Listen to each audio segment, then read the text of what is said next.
Anita here. For our 50th episode, we did something different.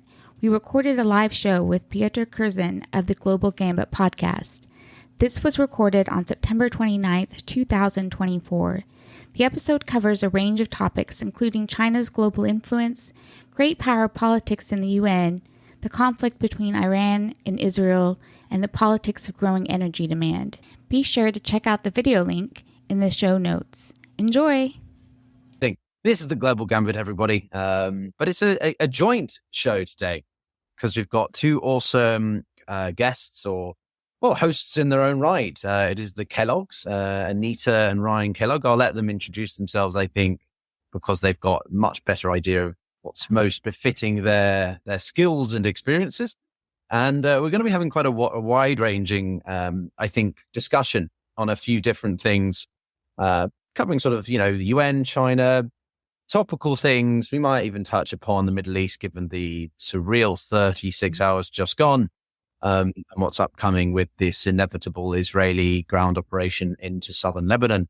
But if you're new here, then this is a Global Gambit podcast where we look at the relationship of geopolitical risk and macroeconomics and sort of reimagine the West's place in this world and try and touch upon every corner of the world in doing that. But Anita, Ryan, it's great to have you both. How are you? Maybe Anita, I don't know if you want to introduce yourself or kick it off. Sure. So I'm Anita Kellogg. I'm a professor at the National Defense University. I work on basically the intersection of international economics and national security. And so that's me. Ryan? Yep. Yeah. So I'm Ryan Kellogg. Have spent my career working in the energy industry. So 20 years, primarily in the oil and gas industry, and currently work as in private equity, mostly on U.S. oil and gas assets. But have traveled extensively. I've worked abroad extensively, and obviously there's a lot of overlap between geopolitics and energy. So we wanted to kick us off, right, Anita? I thought we'd talk a little bit about China's influence in the world, how it does that. And so by bringing up a little bit of my research.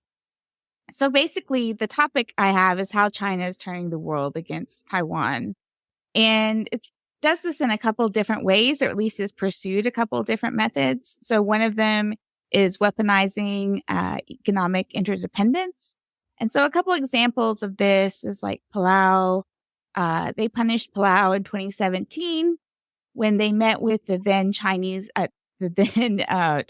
president, and they banned all tourism to Palau. Now, this was pretty significant because the Chinese made up half of all visitors to Palau, and it constituted about a third of their economy.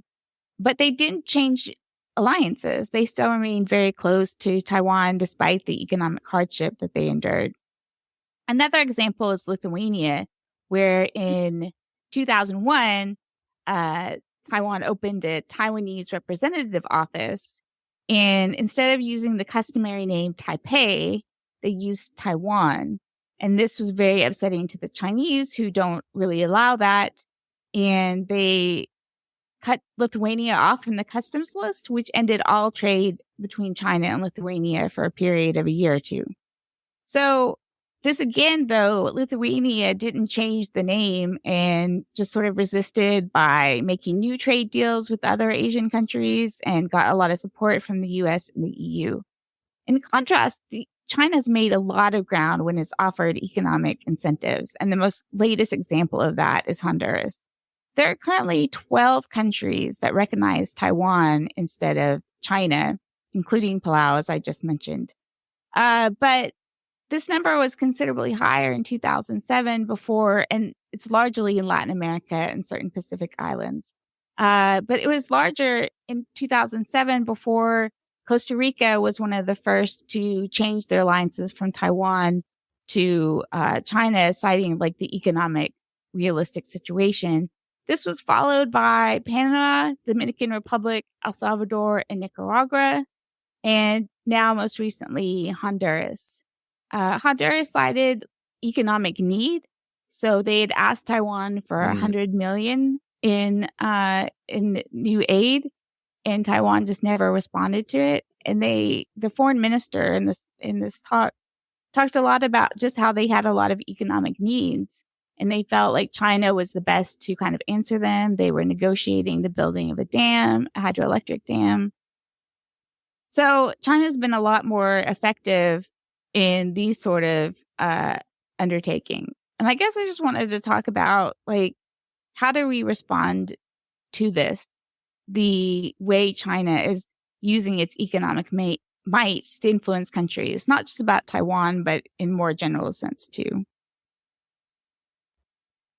Yeah, I think that, ever since really the shift in leadership from, I always forget, Hu Jintao, I think, to President Xi, it's been the policy of the Chinese to really push this wolf warrior diplomacy, as the West calls it, and sort of for China to be a lot more overtly assertive in its interests and demands or whatever goals. One of which is the sort of reduction in recognition of Taiwan and therefore its delegitimization as a state. And it's not surprising that this is obviously overlapped at that time. The building of the Spratly Islands and various other entities in the SCS or South China Sea is, I think, also reflective of China's just sheer almost shamelessness in the way that it's conducting its foreign policy and its near abroad, and to try to, exercise its lopsided or, much more strong military power in that area, and sort of push back against what it feels is containment by the US and its allies and partners along the first and second island chain. So, yeah, I think that's pretty characteristic of it now. And I've always been kind of curious, though, why Latin America? Why are there so many countries in Latin America that seem to be holding out in keeping recognition with Taiwan? It seems a bit random to me. So I don't know. That's sort of an open question, really. And Ryan, I mean, jump in at any point, because this is all, a three-way chat. But it's a bit bizarre, isn't it? Yeah, no, I think for sure.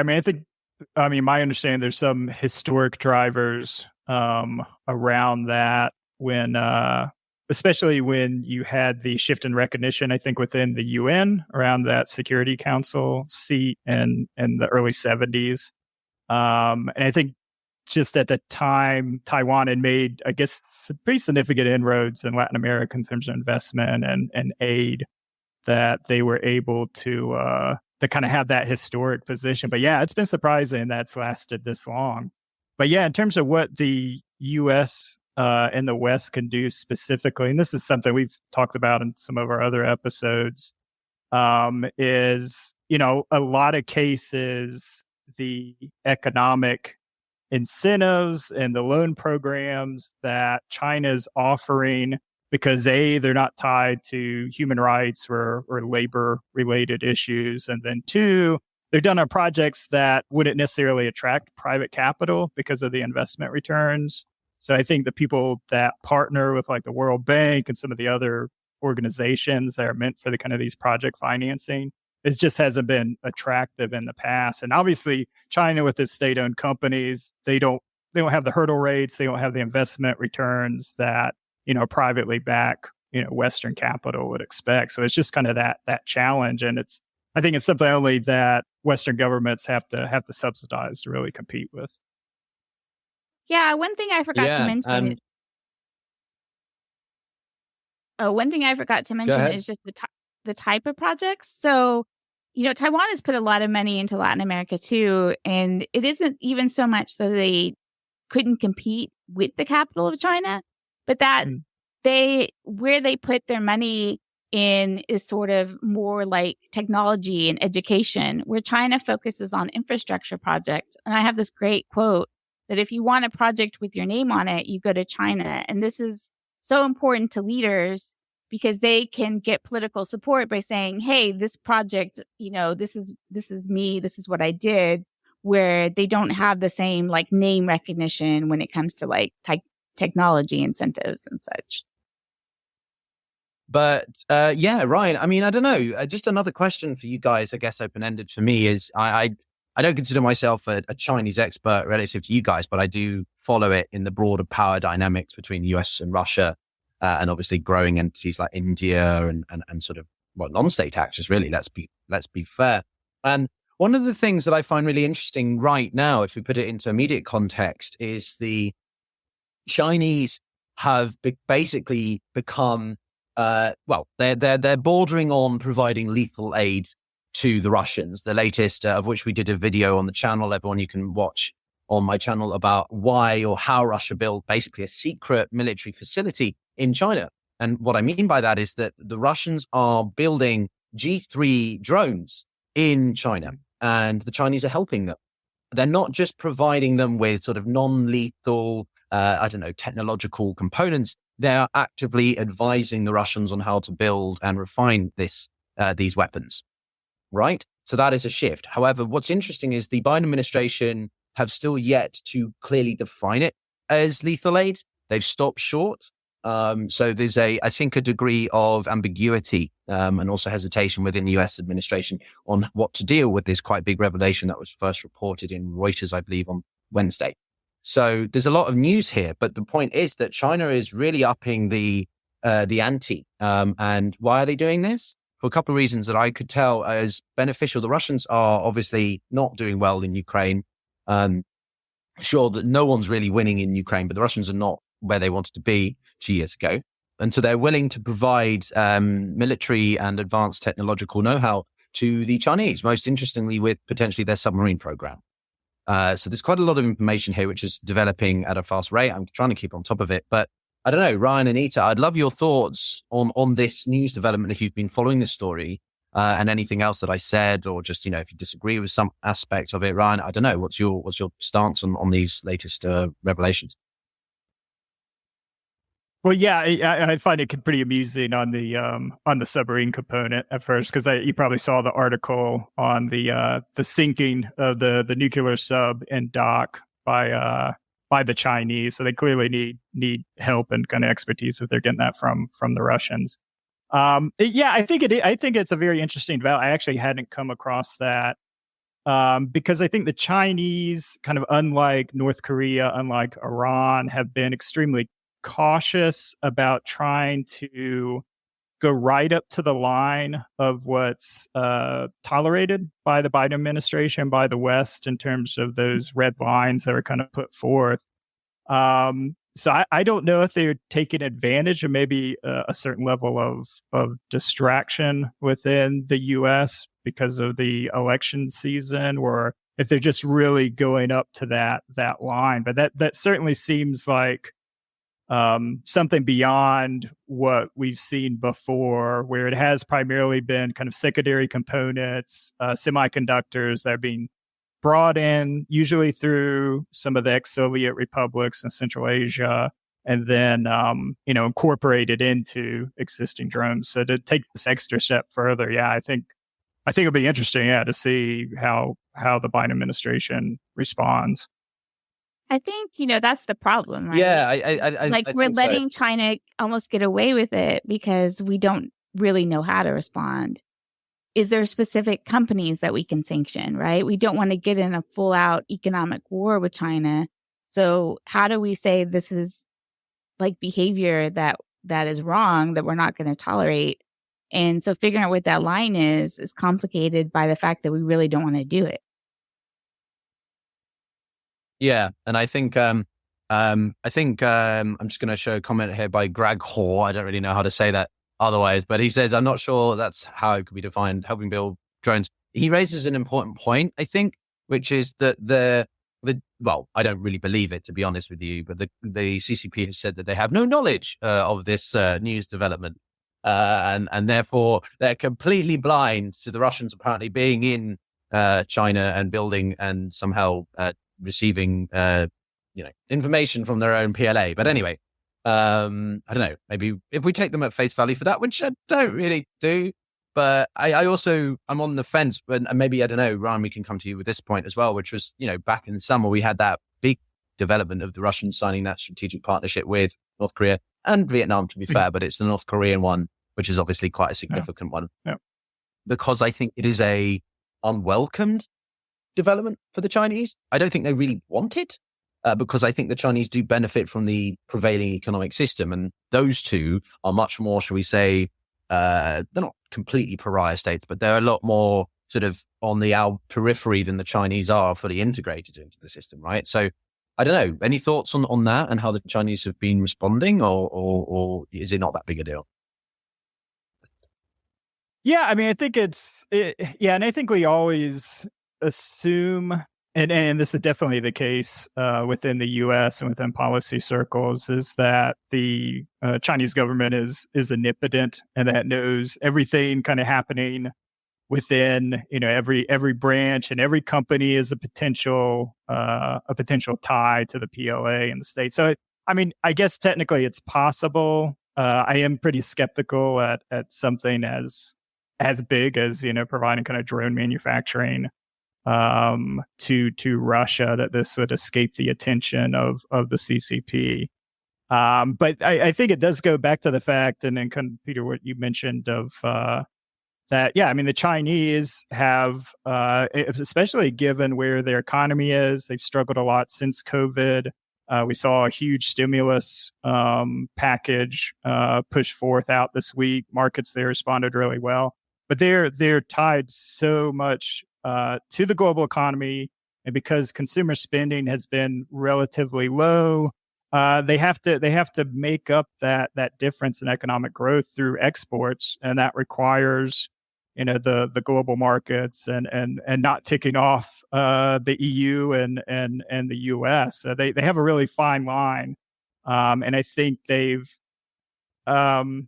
certainly been forced to tone down some of the rhetoric, I'd say, over the last 6 months because of their economic concerns. Anita, I don't know, anything to add to that? You're the resident China expert, I think.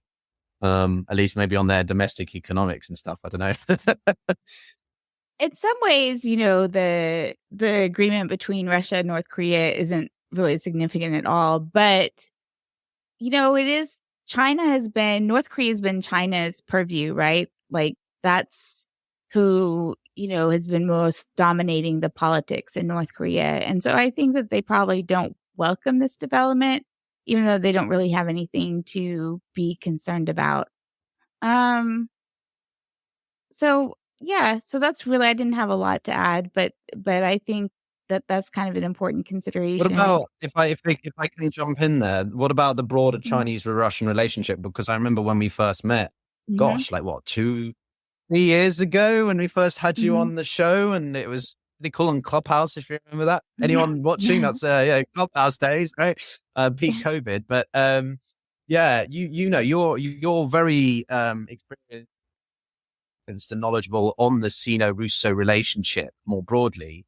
And I did want to just ask you a specific question about the limitations of that relationship, not in the sort of broad, entire historical realm, because I think we can get a little bit caught up, but more in the here and now. I remember over a year ago when the Chinese released that map of the with rewritten borders, right? And they even claimed a tiny bit of Manchuria, and obviously they see more of it as theirs.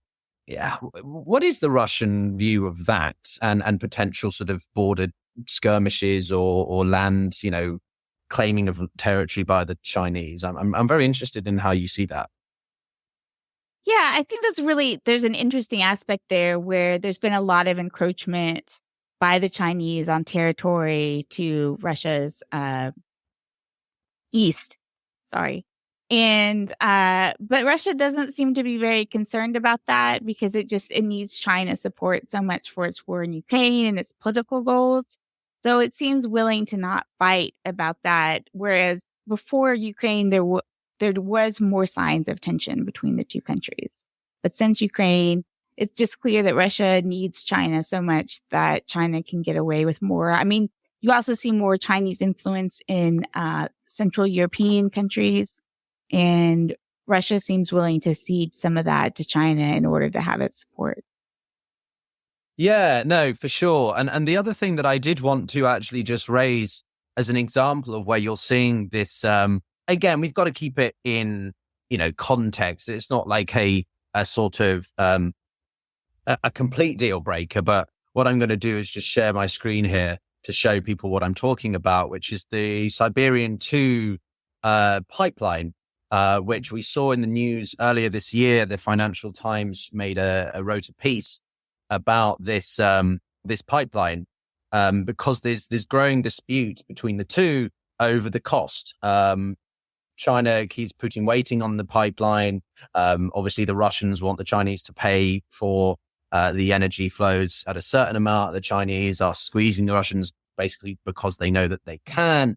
And it was quite an interesting, illustration of the limitations of their partnership. It's based on pragmatism and a mutual, desire to usurp the US as the global power. But when it comes down to actual sort of, nitty gritties, you do see those two being quite, difficult. And I was listening to a very interesting podcast yesterday on CSIS, I think it was, and they were saying that, the Chinese are also very keen to work with the Russians in a military sense, right?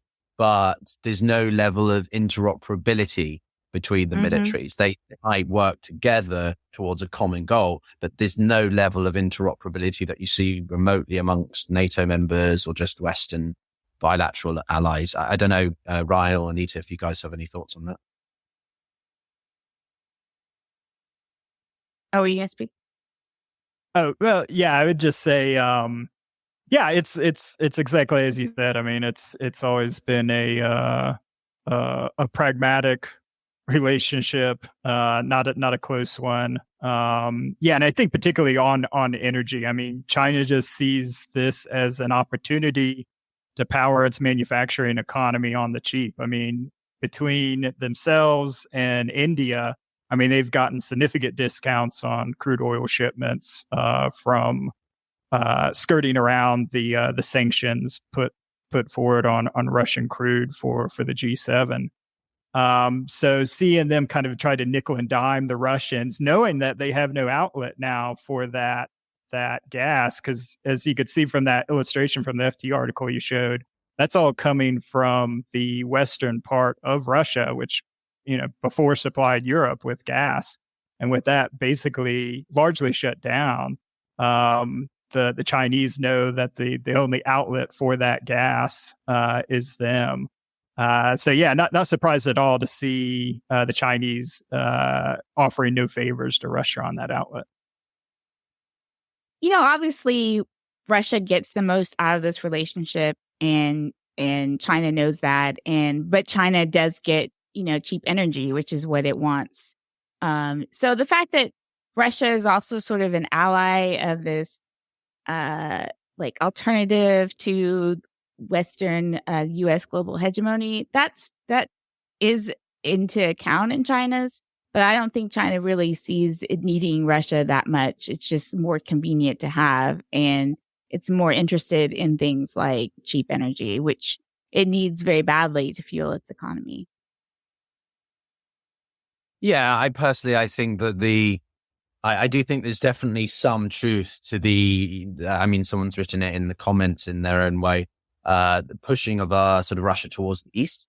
I think we should be realistic in the sense of how much Russia could have been a full-blown ally to the US or NATO or something like that. But I do think that there have been mistakes in the West made, which have sort of pushed Russia further away and being a less constructive party than they might have otherwise been. But equally, I think that the relationship between the Chinese and Russians has its limitations, but there is no easy way, I think, to really, divide and conquer or something like that there until you see a change in leadership. I think, especially within Russia, not much is really going to change there. But I also don't want to blow out of proportion the sort of that they have major issues and it's systemic. No, they have a few, disagreements, but largely they are on the same page. And I think that The Economist made a really good piece about 4 or 5 days ago on it's the four autocratic alliance axis of North Korea, Putin, President Xi, and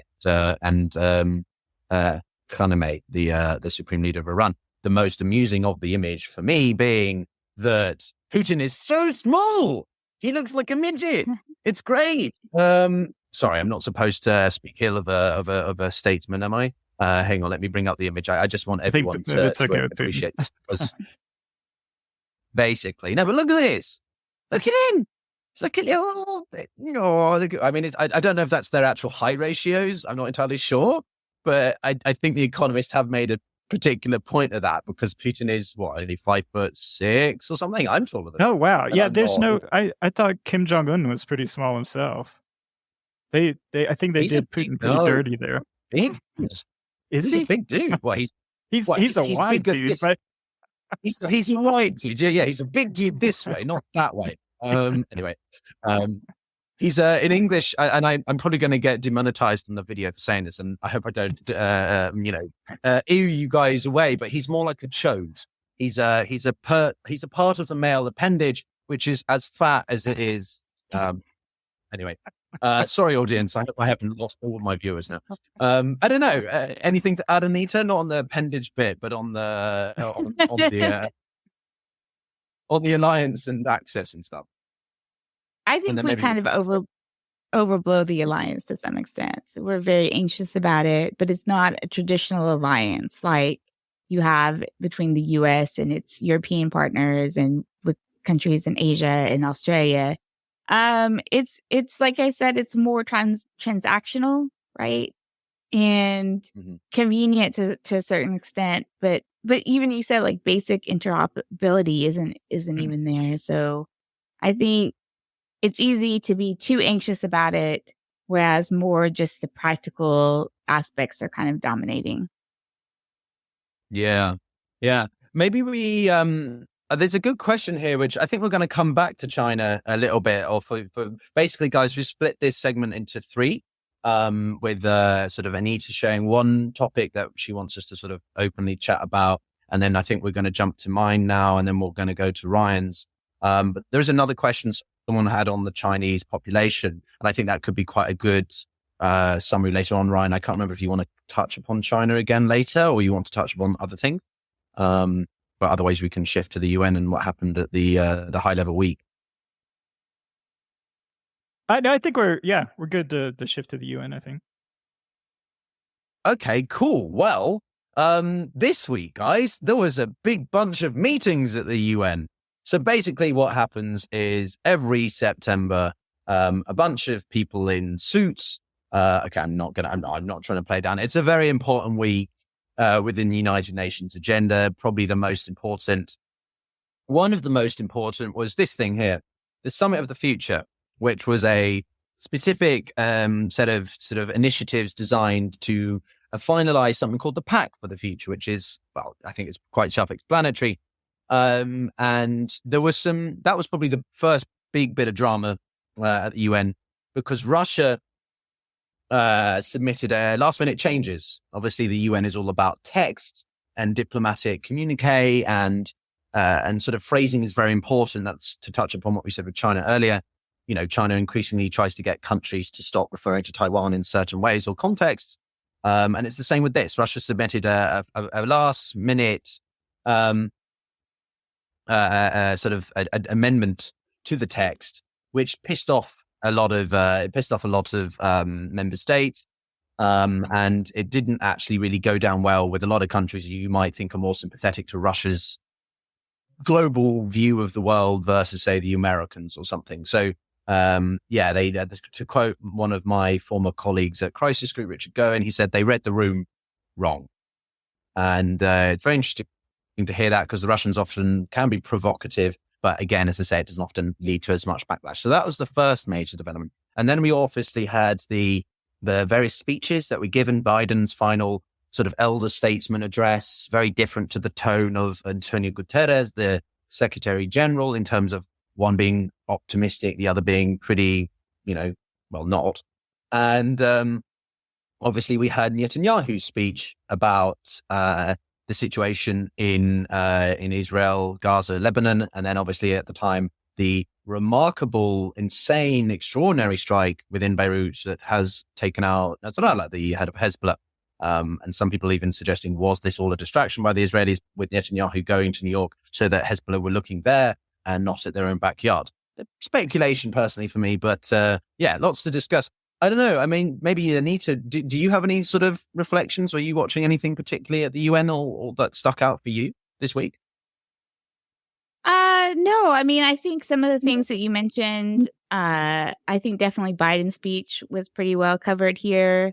I think Biden is very much towards the end thinking about his legacy and doing it at a really complex moment, though, with Israel and its wars in Gaza and conflict with Lebanon.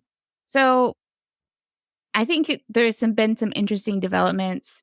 Like you said, the Russia was also interesting because of the background and that so many states have not taken Ukraine's side, which was surprising, I think, to the U.S. and West. And so I think that's how Russia read the room wrong, and that they are in danger of losing some of that support to a certain extent. Yeah, and I think that the this article here by Al Jazeera was quite a good, I think, a synopsis of what happened. Basically, as I say, Moscow submitted a last minute amendment on Sunday, so a week ago. And it's quite a broad range of topics. It covers a level of ambition and, they can be quite specific. They can be quite broad. But then the Russians decided no, let's throw a spanner in the works and sort of basically say that the draft resolution is, impinging on national sovereignty. So it came down to a sort of case of the Russians didn't want there to be a sort of too much influence on national sort of sovereignty or domestic jurisdiction of any state, as one of the lines has said here, and that they coordinated the text. Germany. Basically, what was interesting though, I can't remember the state that was leading the whole development. I think it was one from Africa. Basically, just said, we're just going to ignore it.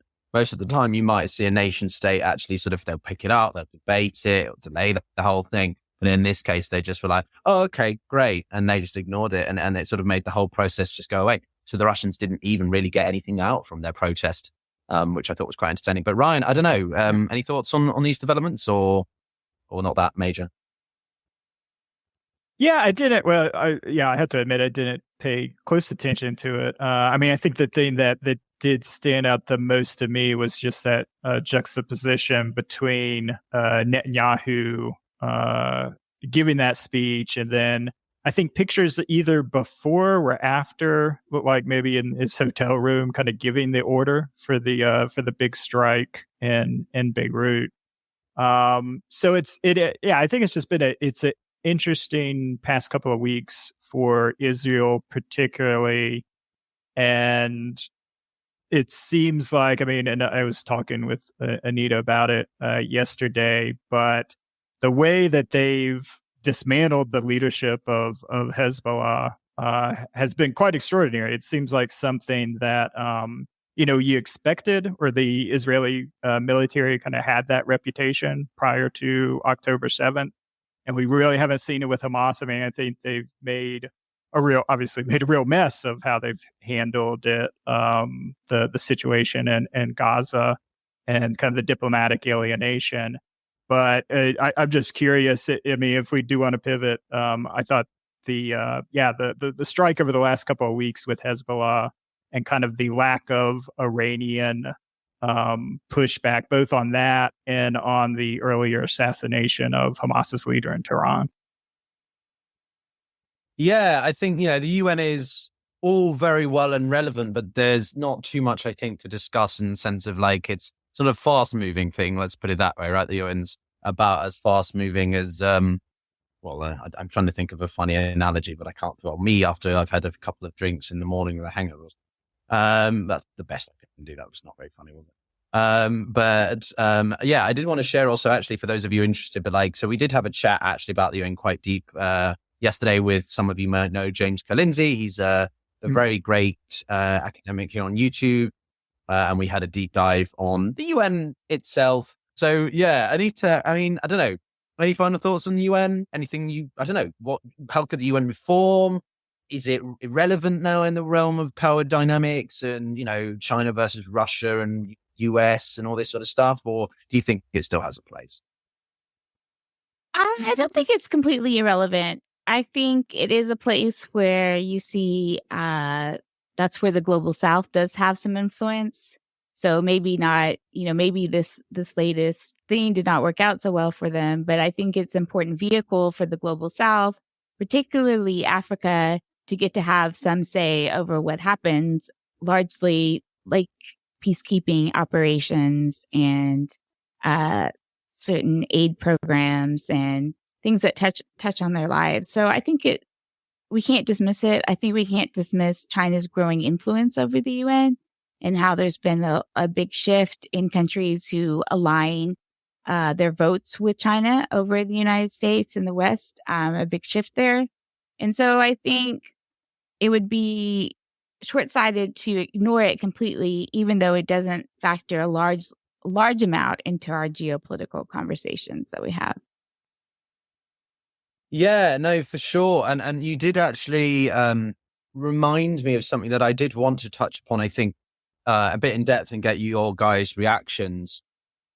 And then we can shift to Ryan, your focus on energy and climate change as well. But, the US's tacit support for two permanent African seats. This is huge until you read the fine print. And the fine print is that they wouldn't have the veto power. So for context, everyone, the US ambassador, Louise Thomas Greenfield, if I remember correctly, she's the US representative for the UN. She shared the news that the US is growing in support of establishing 2 new permanent seats for African nations, which would be the first major change, as you guys mentioned earlier, to sort of the UN Security Council since really the 70s and the recognition of Taiwan versus China, or the PRC versus the ROC. So this is major. And there's obviously been a lot of debate about, whether or not the United Nations Security Council needs to reform. But there's 2 main caveats with this. One, as I said, they wouldn't get a veto power. So they're largely just sort of symbolic. They're always there, but they have about as much power as, well, the elected 10 members do anyway. They're just not rotated out every 2 years. The other issue is obviously who would those 2 countries be?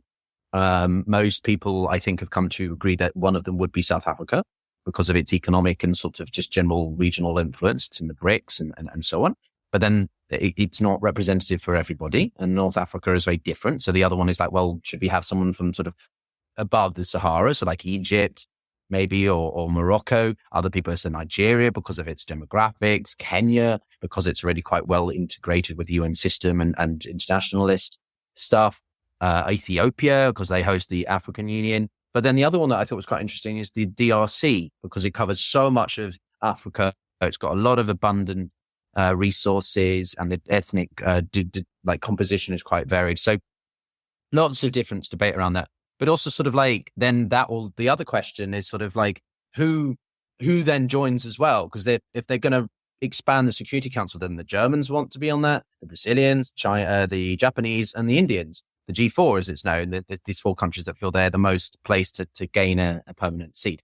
And then it's a slippery slope because then if India joins, then so does Pakistan, because they're nuclear power and sort of stuff. So it's a slippery slope. And I don't know, any thoughts on this?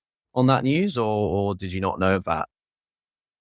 So basically, real quick, I think that's an interesting development. I think we'll never see major changes in the Security Council. It's so much of an artifact of power after World War II, but to have significant changes with veto powers means that the current nations have to give up some of their power that they have, that they are very privileged. And I think they're not going to be willing to do that.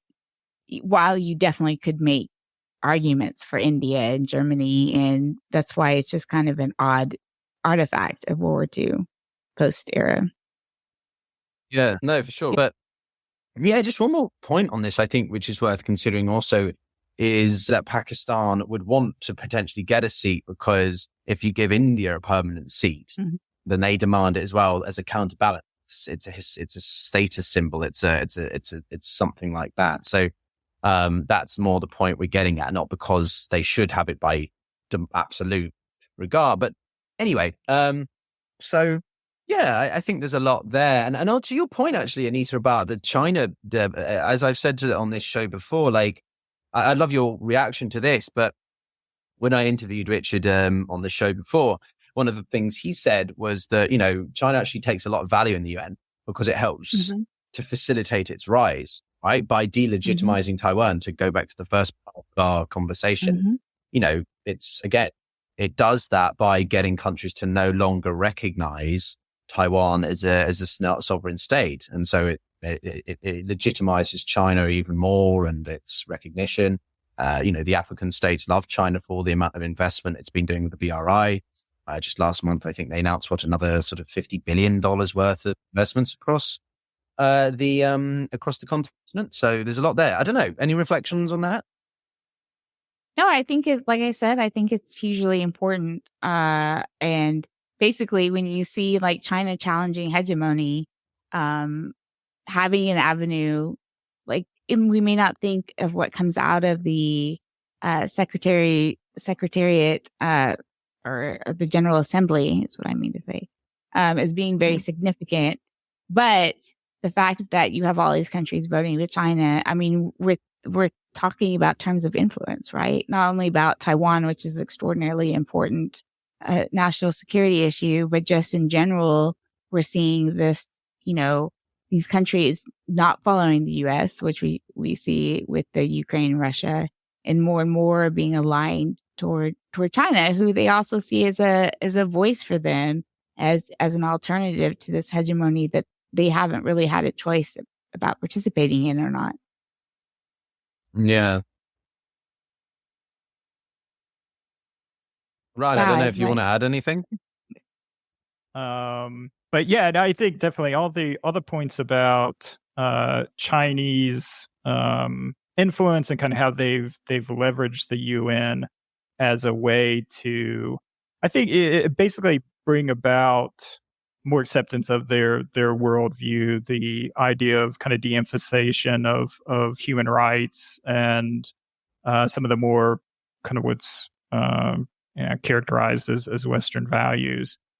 And it's interesting to see just from our own domestic politics, kind of how the UN is viewed and how active the US should be. I mean, I think it's been Nita, you can chime in. I mean, I think the Biden administration has been a little bit disappointing on that side in terms of not trying to counter the rising Chinese influence. Because I certainly think if we see Trump reelected, we'll see pushes again for just the full defunding of the UN. Maybe even calls to remove the UN from New York. I mean, these are the sort of things that were talked about during the first term. Yeah, that's kind of funny, but Yeah, the idea that you're moving it from New York is probably not going to happen. But just real quick, yeah, I think the West needs to do more, and I think it needs to focus on infrastructure. This is where China has had this big lead, and we can give out the aid we do, and it's important in supporting democracy and civil society groups. But we really have to think about the type of aid these countries actually want. And if we're going to maintain the influence that we've traditionally enjoyed, then we're going to have to start spending on projects that are not profitable, right? And we can offer something different because these countries are going seriously into debt with China. And if we offered this money at a much lower rate where we're losing money, but we are providing this value, then that's something that could be very important in the future. Yeah, I was looking at the statistics with James on the live stream we had, and it showed that, the US accounts for 22%, so more than a fifth, almost a quarter of all UN funding. China's quite high, it's at 12%, but I think it's still less than Japan's actually. But the point being is that they are a significant contributor, but still only half of that of the US. But what's also interesting, I think, is that despite what many people, I think, feel of the UN being a Western-dominated machine, which in some ways you can, because obviously it's pushing the idea of rule of law, democracy, human rights, and something that other countries might feel is a very Westernized agenda. A lot of non-Western nations, the global South, as you guys have rightly said, and as we've alluded to with China as well, do find huge value in the UN, right? And I'm going to use this as a pivot towards the Middle East. I think we wanted to touch upon it briefly, and then we'll come to your part as well, Ryan, about energy and stuff. But when the Iranians launched those massive amounts of missile barrages and projectiles and drones towards the Israelis on April 13th, what were they doing simultaneously? They were sending diplomatic communiques not to the US, not to Israel, they don't have relations, recognize them, or not to the European Union, to the UN, at the highest level of governments and multilateralism, so that as many people as possible could be aware of how they felt, what their intentions were, what they felt they had to do, et cetera, et cetera. And that's not something you would assume a non-Western nation or an entity that rejects the Western or US-led order would bother doing. But clearly enough nation states find value in the UN, at least, whatever, limited value it has, enough that they do send communications through there. Mm-hmm. So I think that's really interesting. So I welcome any thoughts from you guys, but also if you want to just, I don't know, how do you feel what's been going on in the past 2 weeks with these attacks and sabotages with Hezbollah? It's insane. Oh, yeah. Yeah, no, I think it's extraordinary. And that's a really interesting bit on I had no idea at the same time that Iran carried out those strikes, which were, famously ineffective. I mean, I think all drones and missiles were basically intercepted by Israel, but that they were also kind of communicating their intentions, which I think just goes back to this larger point that every step that Iran has made, during the events since October 7th have been de-escalatory in nature. It's very clear that Iran, frankly, it's communicated a position of weakness in every step in terms of not backing up its red lines, in terms of, not delivering on kind of these threats and having this level of communication to make sure things don't escalate. So to see Israel now, take this additional provocative action where at this point it's I mean, you could argue that it's largely neutralized the two proxies that kind of had guns pointed at Israel's head, Hamas and Hezbollah, that they've neutralized these, particularly with Hezbollah over the last couple of weeks. And it'll be interesting. I mean, how is Iran going to respond? They haven't responded to the assassination in Tehran. And I can't help but interpret all of this as extraordinary weakness on Iran's part, and how that might be interpreted, both by Israelis leaders and, if Trump's reelected. I know Trump himself is not hawkish, but there's certainly people advising him and coming in with the foreign policy establishment are very hawkish. They're going to see this as weakness and maybe an opportunity to take a strike at the Iranian regime and their nuclear program. Yeah, no, absolutely. Anita, I mean, what do you think? I think Iran has always been limited in its options of direct attacks and direct retaliation. And that's why these terrorist groups have been such an important part of their strategy, because they can attack Israel and without, Iran getting into a direct war. And now that these groups are being threatened and being disabled, they're in a really tough position, because they've never been in a position where they could launch a substantial strike on Israel without fearing war. And it's clear that they're doing everything they can to avoid a war that they know that they would lose. Now, does that mean we should go to war with them because they would lose? I think there's way too many problems with that, including that there would still be a very high cost. Iran is not Iraq. And you have a question of stable leadership following any sort of attack. So I think it would definitely be a mistake to see this weakness as, oh, we should now take over Iran or something like that. But it definitely, it shows that they've always been limited in what they can do and have acted.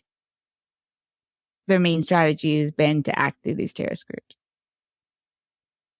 Yeah, and I think the other thing it signals is to the Gulf states, where, again, both the Trump and Biden administrations have been pushing for, kind of the normalization of relations with Saudi Arabia. Saudis, of course, have pushed for a security pact and guarantee with the U.S. But certainly what Israel has signaled over the past couple of weeks is that it has extraordinary military capability relative to Iran, can regularly penetrate its security apparatus within, the Iranian state. I think it makes it more likely that, the Saudis will see the value of Israeli security and defense. And despite kind of the abject state of the Palestinians and the two-state solution, that you have a much higher likelihood of seeing normalization between Saudi and Israel going forward. Yeah, but how much does this depend on the US election, right? I'm not entirely sure what Trump's true views are of Netanyahu. I feel they're quite nuanced. People say that he's quite liked. Other people think it's not that great. I'm pretty sure we know where Harris sits. She's not a fan of the current administration or government, if you want to call it that. I detest Netanyahu. But people hear me say that and they're like, oh, so you're opposed to Israel's right to self-defense. Well, no, but I don't think that Bibi Netanyahu getting into bed with some of the most right-wing extremist people like Ben Gvir is a good idea either. So it's a bit more nuanced than just your pro or your anti guys. Like you can be leaning on the mixture. Right? So no, I don't know. Harris, from my understanding, would be probably tougher. I don't think she's suddenly going to deviate completely away from the Biden approach. But I think she would be a bit tougher on the Israelis to definitely undertake some kind of ceasefire. Whether the Israelis would actually engage in such pressure from the US is another thing coming. Clearly, the US has done very little or been completely inept at stopping the Israelis from escalating in Beirut. And I don't really know how I feel about the loss of 1,700 Lebanese. It makes it worse than the 2006 war we discovered yesterday. So I don't know. What's your opinion, Anita? Anything on this? And whether or not Israel can be influenced? Yeah, I think it's been hugely frustrating for the United States to find out that we have so little influence over the current administration in Israel, because I think it has certainly not been from lack of trying. I think the State Department has been very active with all, I think Qatar is the main mediating country with Hamas. And several times we've announced that we are we're 90% there, and 90% tends to be like, oh, well, it doesn't matter. We're just so far. We can't cross that last 10%. We just can't get it. And I think the US probably didn't realize how little influence they were going to be able to have, and just frustration, because of course it's not in the US interest to have this sort of conflict, to see the humanitarian crisis in Gaza, to the problem, they definitely don't want to see things escalate in Lebanon. It's very much out of our interest. And the frustration that we don't seem to have levers, which is complicated in an election year too, because you still want the Israel pro-Israel lobby to vote for you. You don't want to alienate them. And so often anything you say, like, oh, we're not going to provide certain types of weapons to Israel, and suddenly you're anti-Israel. Like anything you do that tries to moderate behavior gets the accusation of that you're anti-Israel. So that gives the U.S. kind of limited room for what it can do to put pressure on Netanyahu. Yeah, I think that is particularly true, the election aspect of it. And it's hard to say whether Kamala, if she was elected, would be able to cross that line of being able to deny weapons funding, especially with like a Republican Congress, but even with a Democrat Congress, it seems very unlikely. And that is our leverage. I mean, that's ultimately the ordinances that were used in Beirut, these JDAR bunker busting bombs. I mean, that came from us.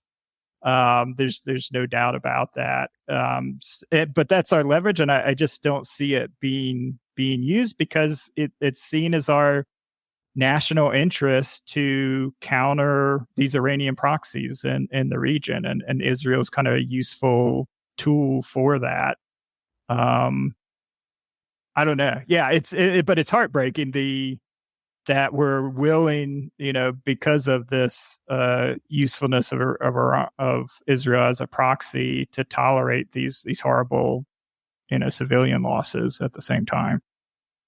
It's insane is the rate at which, I just want to sort of take stock again, sort of what we saw happen in the past 2 weeks.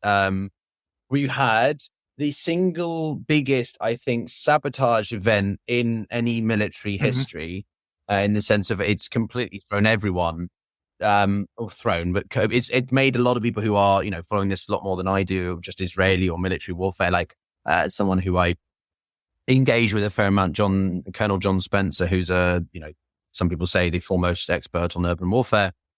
He said he's never seen such an action done where such quite covertness, such effectiveness, such catching out of Hezbollah, such infiltration of Hezbollah's forces, that you get 3,000 members of the force being either maimed, blinded, or whatever. It's insane. And then you have this, the second day where they did it with the walkie-talkies. And then you've obviously got the airstrikes happening across parts of Lebanon. And basically all I'm saying is that this is a shock and awe approach, right? It's a rapid, I forget the other word that they call it, but it's like, so fast. Like I wrote this on a tweet in the past few days, like, it's like a blitzkrieg kind of styled approach, really. They're moving so fast that Hezbollah just doesn't even have any time to respond. They're completely paralyzed. And clearly the Israelis, after I think April and maybe May, thought this was the ample time to deal with Hezbollah. And so they've been planning this for months. The Mossad intelligence, infiltrating with those pages. And then they're getting ready to blast certain areas. They followed Nasrallah and then they take him out. All of this within the span of as I said, 10 days. And suddenly you've gone from having the most potent non-state actor to having no leadership, military command at all, and Iran flailing around, not really knowing what to do themselves, whether they should take more hands-on control of the proxy again, or just sort of let it kind of die. But that being said, it is still a threat, I think, in my opinion. And Ryan, I don't know if you have thoughts about that, but I did want to share also on the show, guys, I posted this video, which is a clip of a video of an interview I did with another prominent YouTuber, Ryan Macbeth. You see me waving my arms around there, about why Hezbollah, even if it was to be injured, or destructed, would still be a major force. So I encourage you to check that out. I put it in the comments here if you want to check it out, guys who are watching. And if you're not part of YouTube yet and you're watching on X, well, and watch it on YouTube. So anyway, I'm good at this promotion, trying to get people to subscribe thing, right? Anyway, Ryan, I'll shut up. I don't know. What do you think? Anita, I'd love your thoughts as well. Yeah, we need to be taking notes on that. I think that's right. I think it shouldn't be. I mean, the decapitation of their leadership is extraordinary. I was seeing a depiction of their org chart and just comparing it to U.S. operations in Iraq, where they famously kind of issued playing cards, and kind of how long it took to disassemble the leadership of an adversary, and the fact they've done that in 10 days. That being said, Hezbollah still has a lot of missiles, a lot of rockets. They're regularly firing into northern Israel. And I mean, the whole basis of this is the fact that 60,000 Israeli citizens had been forced to evacuate their homes in the northern part of the country. It's still not safe for them to return because Hezbollah still has that capability, even with the lack of top-level military leadership, to have these strikes. So it'd be interesting to see. I have seen articles saying that Israel is now talking down the ability or the chance of doing a ground invasion to neutralize kind of those remaining forces. So it'll be interesting seeing in the next couple of weeks how they proceed with that. I think, politically for Israel, this has been important because it gives Netanyahu a win where he hasn't really seen that in Gaza. And there's been so much protests against him. I don't know if it'll be enough to change his political, but it definitely is an important win for him in light of not returning the hostages and the sort of, almost failures that they've had in Gaza. Yeah, I think Bibi's reputation during the war has plummeted, and he's actually been regaining popularity in the last few months, I think. And so you could argue he's doing a bit of a sort of nationalist rally around the flag with this attack on Hezbollah. And I think it's it's going to benefit him from a survivalist point of view. Whatever you think of him, he's incredibly good at constantly coming back and being, the leader of the party and stuff like that. So, We've actually got a question here, so maybe Anita, I'll come to you for that, but I think it's quite an interesting one from Ruptured Grid. I love your guys' choices in usernames. It's always very entertaining. Do you think the chaos in the Middle East helps Trump as he can say Biden caused the chaos and he has a, quote, concept of a peace plan? I don't know. Yeah, I think absolutely. I think it absolutely helps Trump. And I think to the frustration of Biden, and his administration and not being able to get a peace deal through, because obviously it hurts them. And, Trump looks like a deal maker in the Middle East, and all this chaos has erupted during Biden. And none of this would happen, of course, if because Trump is such a strong leader, this would have never happened. But in reality, Trump would just be like, do whatever you want in Gaza. Like, we don't care. And would not have tried to pursue a peace deal at all.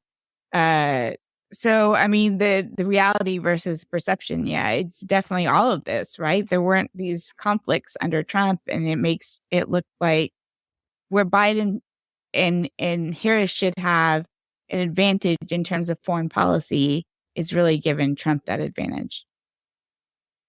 Yeah, and I think particularly in true because we've criticized Trump a lot regarding foreign policy, but the one area that I personally think he did a halfway decent job. Maybe this is the nature of doing politics in the Middle East, the let's say level of corruption or personal politics, dealing with autocrats. But I think Trump was pretty adept at that. I mean, I think the Abraham Accords was a legitimate accomplishment in regards to U.S. security interest and certainly benefited Israel.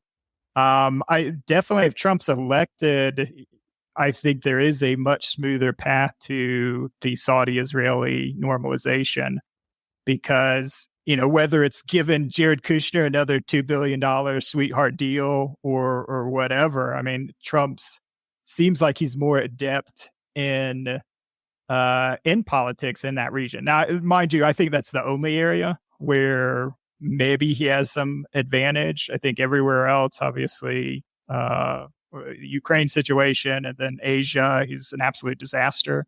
But in the Middle East, yeah, I could definitely see where he can point to some success there, and for it to be legitimate in some sense. Yeah, I mean, I think that no one can deny the how extraordinary. I was trying to think of a new word there. About the Abraham Accords and well, there you go. Almost put Putin instead of Trump. Maybe they're not too dissimilar. Anyway, yeah, I think it was an incredible achievement on the half of the Trump administration. There's no denying that, and they also have been the ones that laid the groundwork for that unofficial but reality being Saudi normalization of Saudi-Israeli relations. Let's be honest, MBS obviously has been a core component to that as well, but none of that would have happened if the Trump administration hadn't started it. But I do think I don't think Trump's an idiot in some ways. Like, he's incredibly good at communicating to audiences that he wants to. He's very good at playing rooms. He knows he's not stupid, but I think intelligence is a relative thing, right? Some psychologists say there's 7 types of intelligence, and I don't think he's that great at foreign policy. He wants to be a lot more transactional in foreign policy, which I think more of the West needs to perhaps do. But I also think he's incredibly naive if he thinks he can somehow force a peace deal, let alone a ceasefire, let alone a peace deal between the Russians and Ukrainians. And somehow, those two independent actors which are actually fighting will somehow just stop because Trump said so. Like, it's insane. You can start them talking, but that means nothing in terms of guaranteeing a product at the end of these peace negotiations. The guy's deluded. So, yeah, personally, I think, it would be very interesting to see what happened if he was president, but I really don't want that. So, I don't know. Yeah. Anything else? Hopefully we avoid that. Yeah. I mean, the idea, no one in foreign policy wants to see, Trump foreign policy 2.0 when he doesn't have people like Mattis constraining him. So, yeah, I mean, he's very intelligent in some issues, but I just remember, like, when he's getting briefings from the CIA or other organizations, how like they're putting it in like some bullet points to maybe get his PowerPoint attention. cartoon style. Yeah. Yeah. So it's pretty dangerous. But because of Kushner, I mean, it's all about who he has around him. And I think that's what's also scary about a second Trump administration is having more radical people around him, because that's what made him successful in the Abraham Accords. And, yeah. Yeah, I don't know, but we've been chatting, for a good long while, and we still haven't come to your very interesting discussion point, Ryan. So I'd love to, go to that and what you had thoughts about that, and generally, well, I think you wanted to cover sort of U.S. energy and some pretty broad themes around that, no? Yeah, and of course, I think what triggered it is, and it's come as a bit of surprise for me as well, as somebody who works in the industry, not on the utility side, kind of the electrical demand side, but it's these articles over the last couple of weeks that have highlighted the hugely rising energy demand, both in the developed world, which has come as a surprise, and then also the demand kind of expected in the global south as living standards move up and you get more middle income countries. Obviously, the demand for energy surges. But it was interesting. The EIA came out with their projection for 2050, saying that energy demand could rise as much as 75% from where we're at today. So nearly doubling kind of the energy demands. And a lot of that recent increase has been driven by the developed world, which, for those that have kind of followed this, electrical demand both in Europe and the United States has largely been flat for the last 20 years. But because of this surge in artificial intelligence, the new manufacturing that's kind of coming back from these new industrial policies really spurned particularly by the 2022 Inflation Reduction Act here in the U.S., and increased electrical vehicle usage. So what they're now expecting is, just this huge increase to the point where, like, for instance, peak demand for electricity in the summer is expected in the U.S. by 2030 to grow another equivalent to the state of California, which is, of course, like the fifth largest economy in the world. You had another headline that came out this week, which is really interesting because have a bit of family connection to it. My dad actually worked at 3 Mile Island shortly after the nuclear accident and was part of the cleanup crew there. But they're actually going to turn back on the reactor that was not involved in the accident, so reactor 1, just to power Microsoft's AI program for these huge data centers, which consume an enormous amount of energy. And the enormity of that energy was even more emphasized by OpenAI, who's of course been the leaders and products like ChatGPT, where they met with the Biden administration this week, saying that they had a need for like 5 gigawatts of electricity. And just to put that into perspective, that's the equivalent of 5 nuclear plants or enough electricity to power 3 million homes. And this is just to run their data centers. So AI is just having this pretty extraordinary effect on energy demand that is just kind of unprecedented. So I think, in terms of like taking this conversation back to China and some of the issues that we've talked about, is you're facing this situation where the global demand for electricity is increasing. We're not meeting our climate targets. Most of the renewables that are coming on, which has been a really great story. I mean, it's in terms of the new energy coming online, 86% of it is coming from renewables. But at the same time, the demand for oil, the demand for natural gas, the demand for coal is right up there with it. It's just basically bringing on just enough to meet that energy demand as opposed to replacing coal, for instance.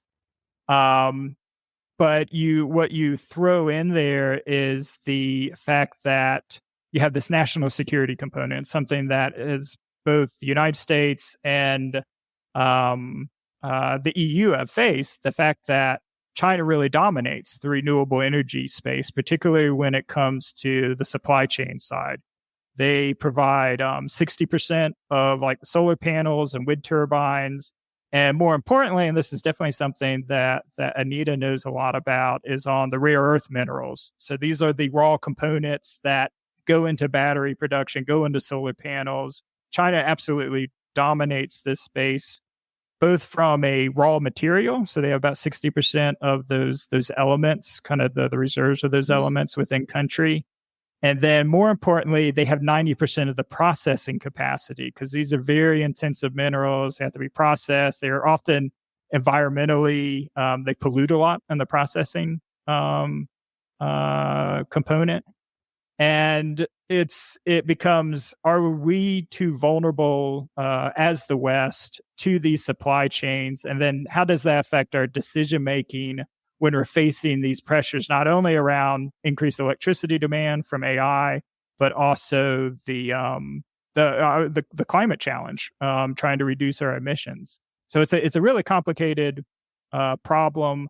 But I think what's interesting is, that angle with China, the national security components, and then trying to mitigate the worst damages around climate change. Wow. Okay. It's a lot. It's a lot. Question number 1 of 60. No, I'm kidding. I mean, look, I think you mentioned, just to follow up on that, and also because I wanted to show the guys watching, obviously the great stuff that you do on the show. You had an earlier episode, I think, this year in June about the battery wars with China. Obviously, this is from a US perspective. Most of your episodes are US sort of perspective. But, this was a really interesting one about the difference of winning the battery war with China and sort of its relationship. And sort of some of, obviously, the news that we saw earlier on in the year, I think, what was it, May, June, was that seismic decision of the US Biden administration to implement 100% tariffs on EVs, and the Trump administration has already said that they're going to up that by another 100%, so 200%. And I think this is quite interesting because it shows you that the two administrations, whilst very different on like Ukraine, have been actually quite similar in their approach to China from an economic standpoint. The decoupling, I think, and trade war with Trump from 2018. And then the Biden administration have refined that to sort of this small yard, high fence strategy, as Jake Sullivan, the national security advisor, likes to frame it, is sort of, more specific on certain types of goods, which are high end, value, high tech, and that sort of stuff. I don't know if that makes sense, what I'm saying in light of what you said, Ryan, but, I don't know if you want to respond to that, or Anita, you want to jump in with all your profound knowledge on this as well. So I'll leave that up to you two. I think the battery aspect is really important because it's not just about why they're these cars. It's because we cannot make the batteries as cheap as they can make them in China. And thus our electric cars are more expensive because we rely on imports. And of course, this problem just makes it, even more so because we also have these tariffs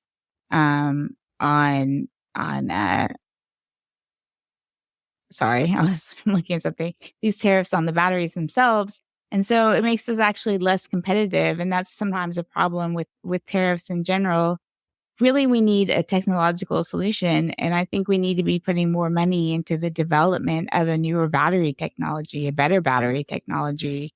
And then also the bridge funding to get that from the invention process to put it in. But I don't think we can solve tariffs. I don't really think solve anything.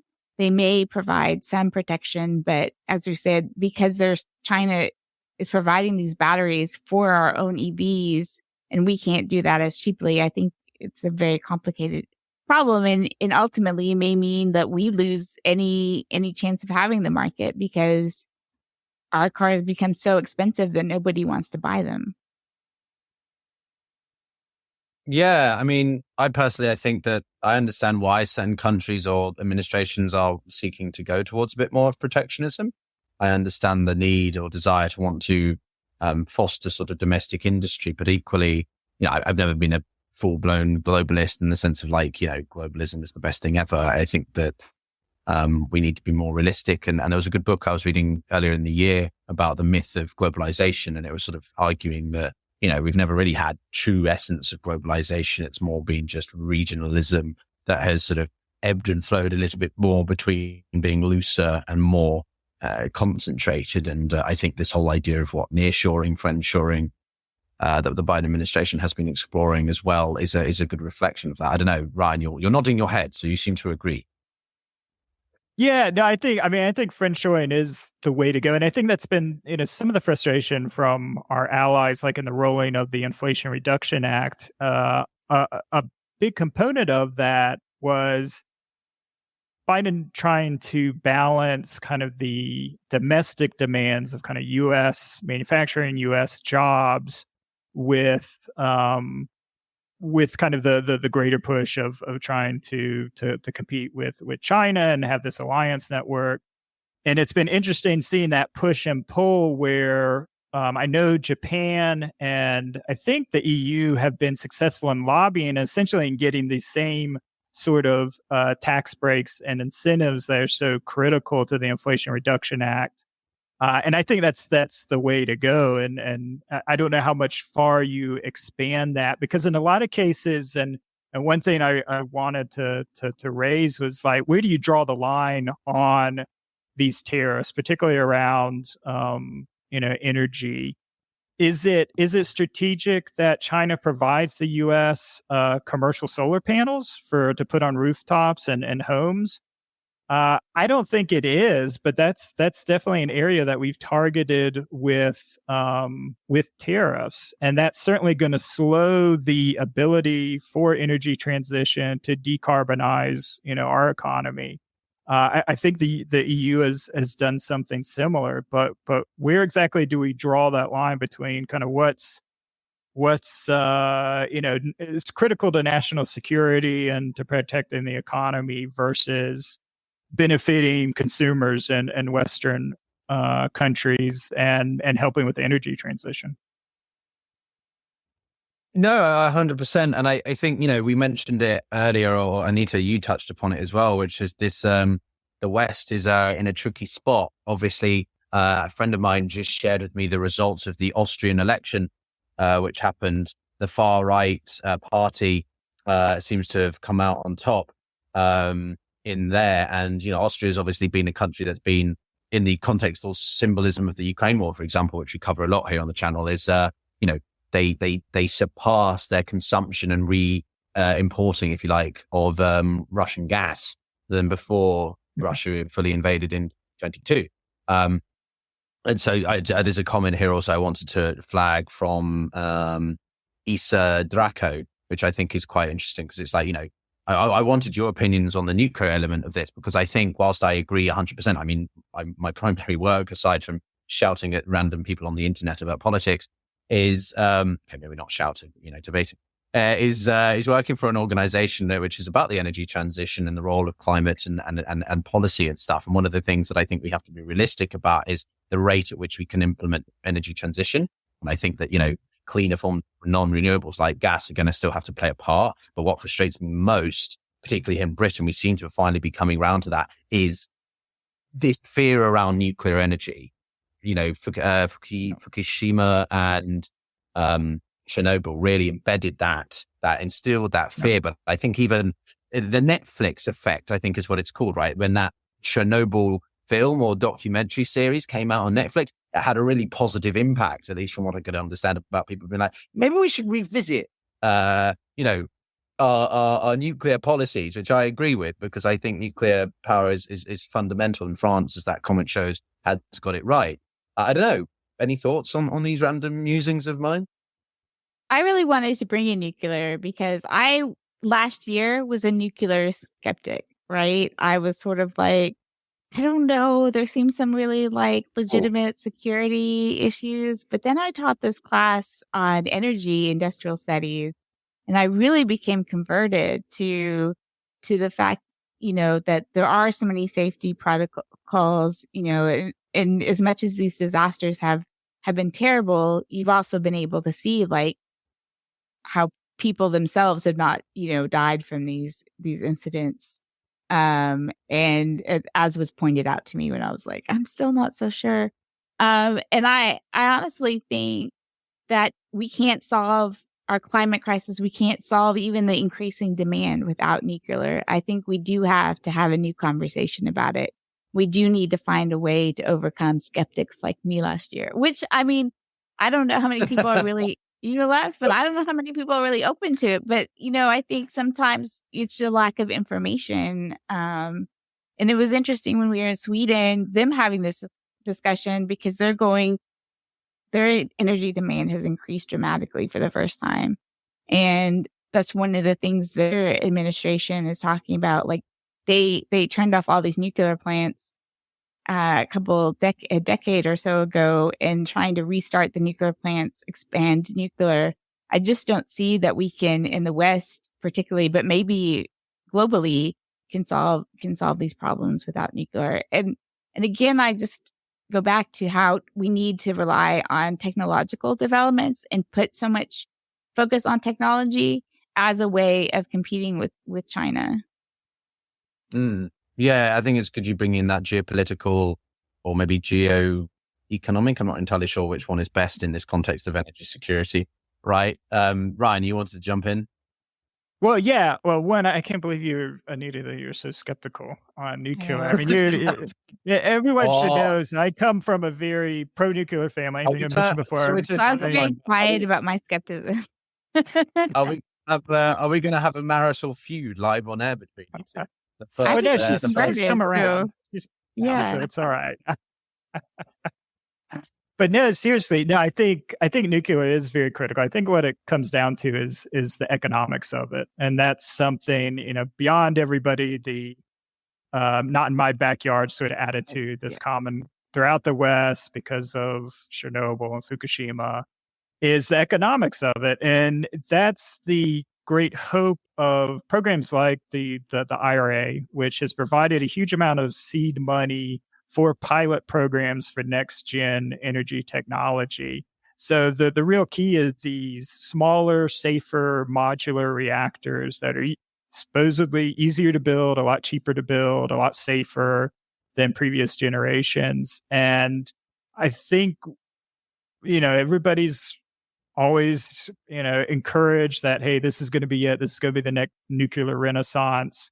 But the next 5 to 10 years are going to be critical to, can they prove that they can build these economically in a way that can be repeated across the country or not?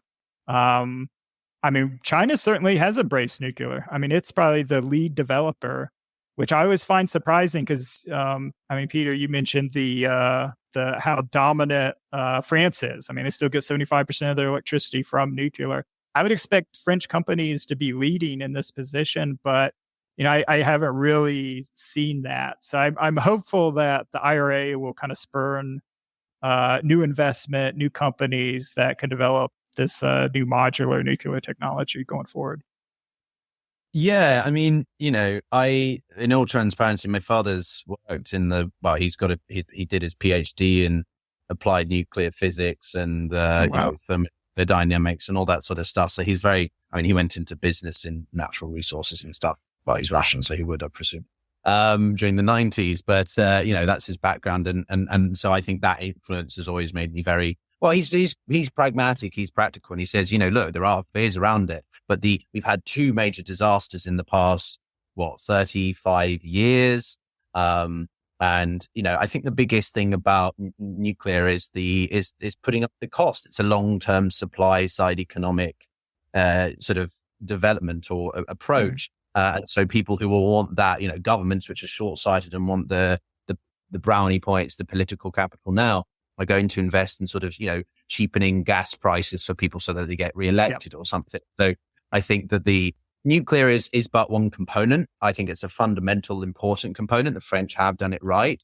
I guess my what I would rephrase as a question to both of you is, though, we're in an age of austerity still, or countries are, we're in the West, we're vying with wanting to, internalize and focus on reducing our deficits. And there's limited budgets to go around for X, Y, and Z. There's a lot of challenges economically in the headwinds, right? But we need to address the challenges of climate change, of reaching net zero, of trying to reduce, our carbon footprints and so on. But how much of a political motivation is there really for that to happen? And if so, is nuclear really going to be able to help with that? Why should we prioritize? Solar only goes so far. Tidal power, which I've always been kind of a fan of, the technology's never really refined enough yet.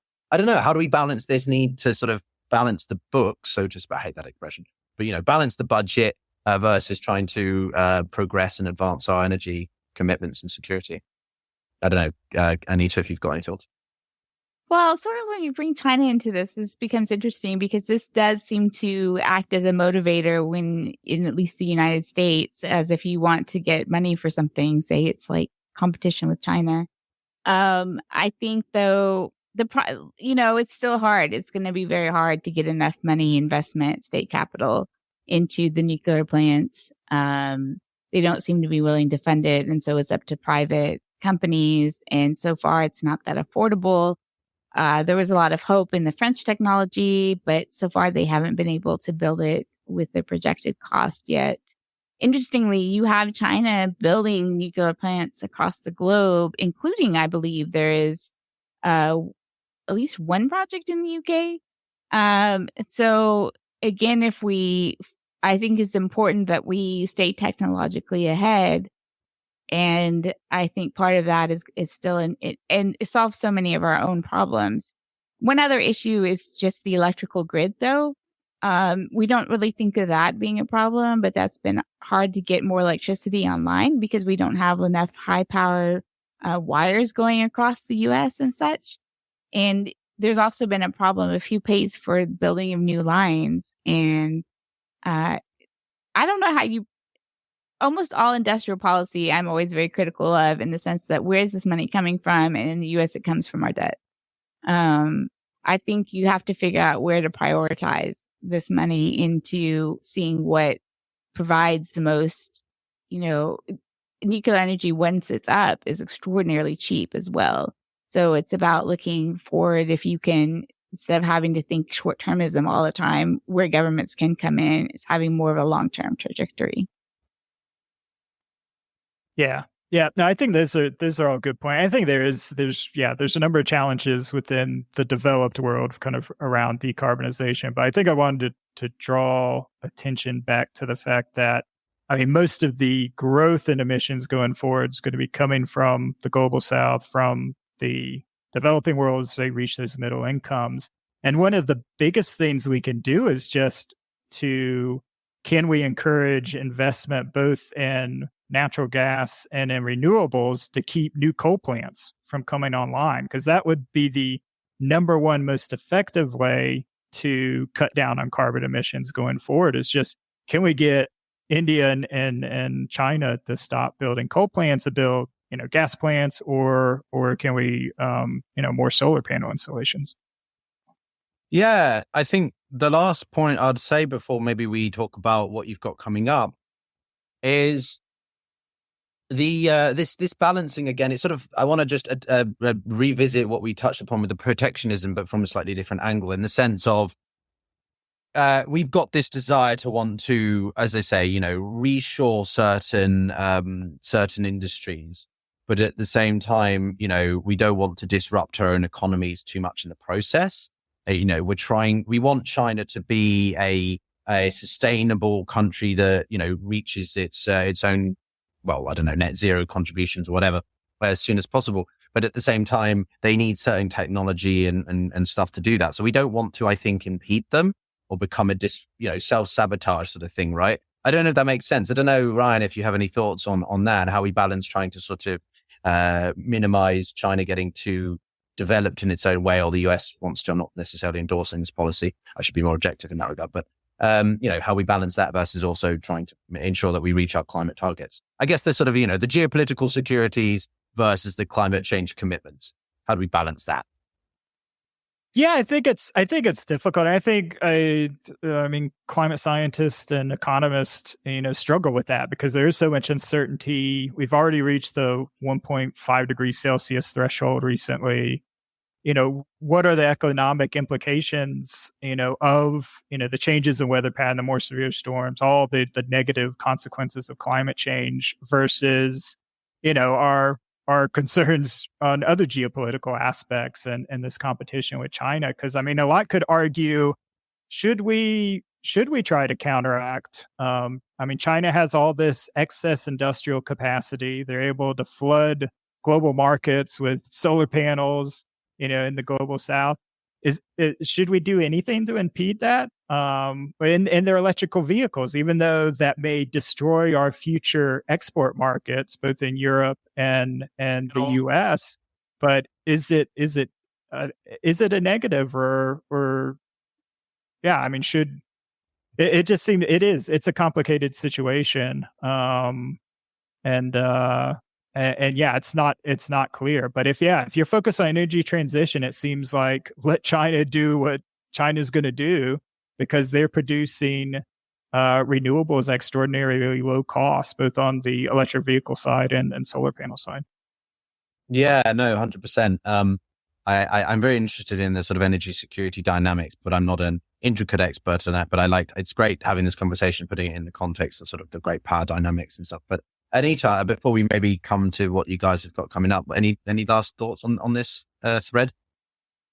Yeah, I mean, I think we have to think in the U.S. about what our strategic interests are. And, the question that Ryan keeps bringing up, we protect, our solar panel industry. We were very caught off surprise when so much of that moved to China. And now we're trying to, through tariffs and other measures, move that back to have a native industry. But is it worth the price that we're paying in, increased costs of solar in the United States, which inhibits people from adopting it?